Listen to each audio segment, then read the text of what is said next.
U.S. Navy and Army. Oh, hey. Let me adjust you here. It's Ruth. I am here for another History Mystery Monday. I think I missed you guys last week, but here I am in our textile room. And if you saw my post earlier,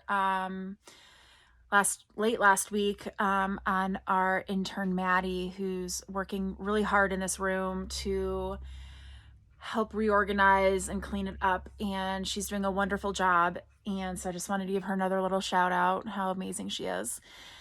But my purpose is to tell you another mystery that has come to us. Okay, so yesterday afternoon I received a Google alert that Chagrin Falls and History or Historical Society was mentioned somewhere in the newspaper.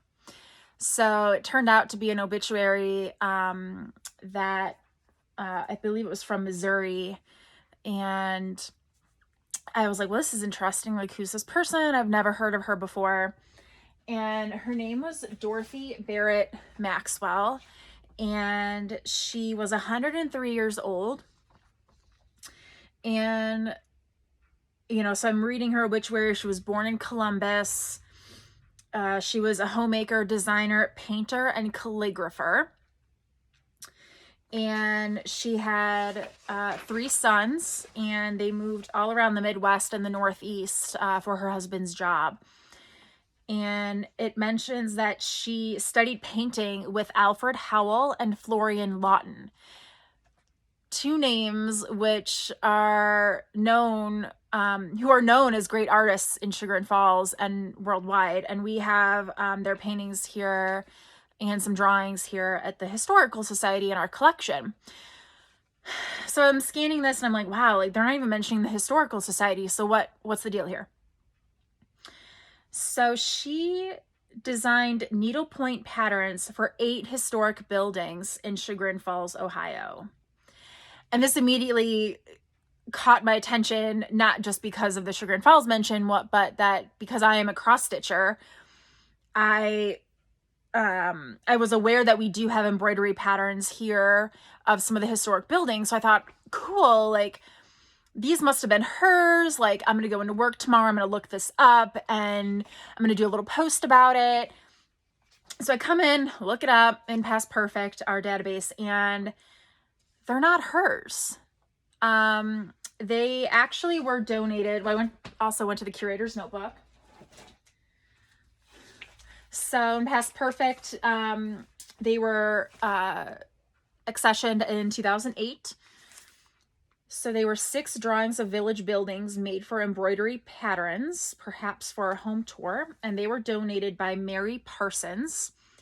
And according to Pat's notes, they were drawn by a Mrs. Jones. And so I started looking for any sort of reference to Parsons or Jones within Dorothy's obituary, and there aren't any. So also it says that she did 8 patterns and we only have 6. So I'm going to show you the patterns right now, which are up here, which actually I would love to have. I think I'll have Maddie scan them this week so they're digitized. So these are the really cool patterns that we have. I'm not going to show you them all, but because if you're interested, you can come in and see them. I will show you them.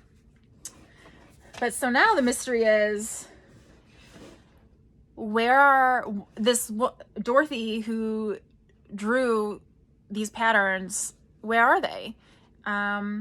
Were they used for anything? So my next step will be contacting her family in some way. Not right now, since she just died. I think I'll give it some time.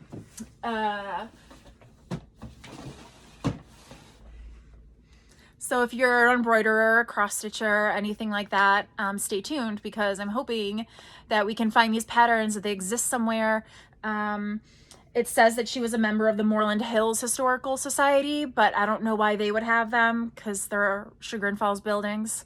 But yeah, so that's the next mystery, and I hope to see you guys next week. Maybe I'll have more information on this, and I hope you guys have a good week. Bye. Thank you.